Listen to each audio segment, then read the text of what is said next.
The term orchestra is a slight misnomer in this sense, because by and large, the individuals who work in the orchestra work as chamber musicians of a sense, but also as orchestral musicians in another sense.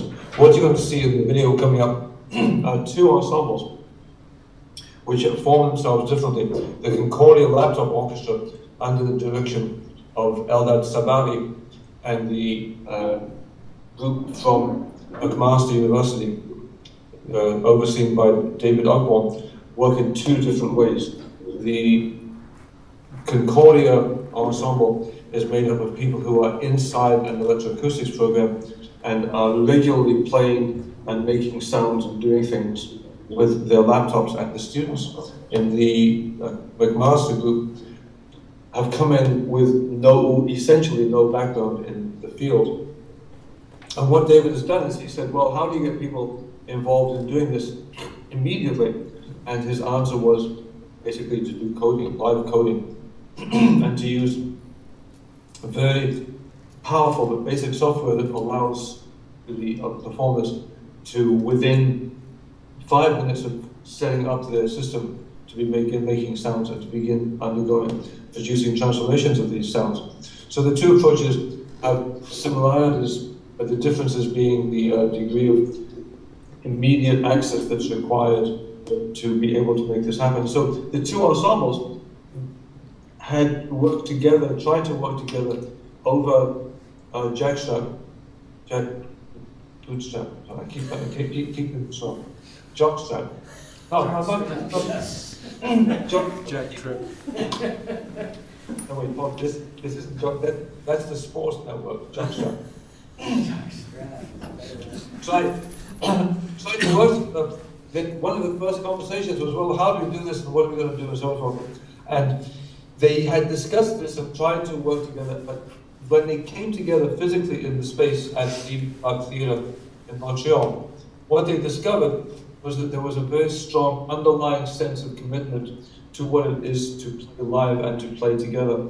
And Andrew Stewart, using the T-stick, which he had adopted from his work at McGill, was coming in also, and it was decided that what should be done clearly was to go back into history. And they essentially create a concerto. What you have is you have 3 levels of ensemble. You have this enormous Concordia Laptop Orchestra that has a certain set of orchestral type of skills. And then you have the piano, which is the smaller group which is placed on top of this, being the McMaster. And on top of this, there's the virtuos that perform effectively.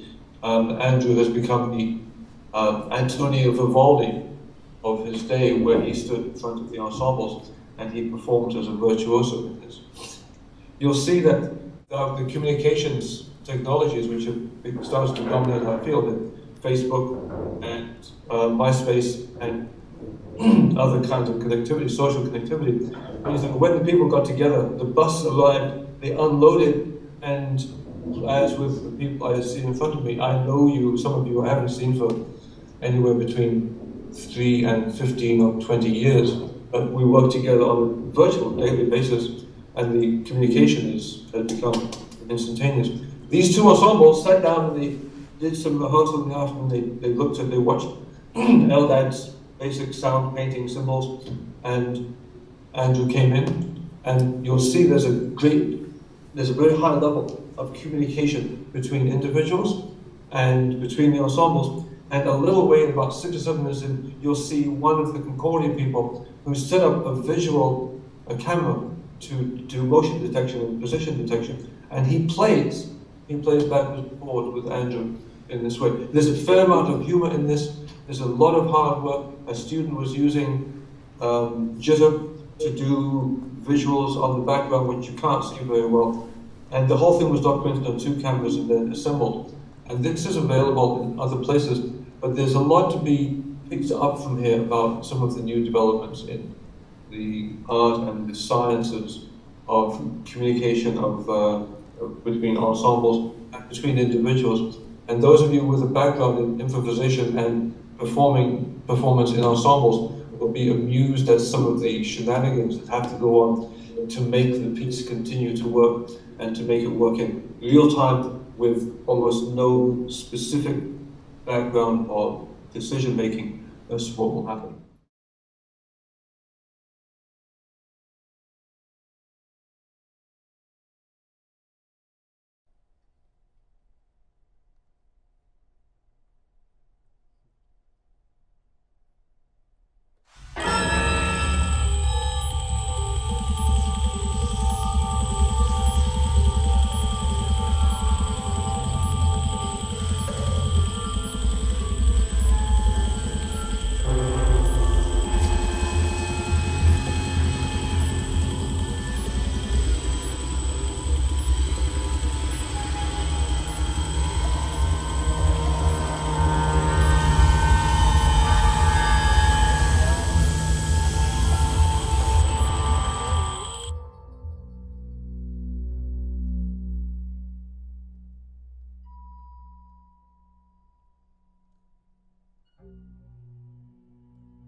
Good? Okay? Very promising for the future of these. One of the important parts of this, I think, is in the documentation of the work that was done, because the ensembles there have learned from watching others perform in similar situations, and this videos like it will help other ensembles in other places see the range of possibilities which are going on. It would be possible in this situation, of course, to have had one ensemble in Montreal and the other ensemble somewhere else in Montreal, or in Hamilton, or in Calgary, or in wherever it's going to be. And I think this is going to be a source of continued development in a number of ways over the next number of years, and as bands and other kinds of things, some ease of connection continue. I think we'll see more of this, and also more people coming into the general field of art, of acoustics, through being able to involve themselves with simple technology, and the technology will be more and more no longer of the laptop variety or the pad tower, but much more of the pad, and we'll see people developing apps that will just go straight into the internet. It is 8 o'clock, it's 6 o'clock. I think that's about what the Dr. Ogborn just about. Thanks, Kevin. Yeah, thanks, Thank Kevin. you so much. We appreciate it. It's been a great pleasure.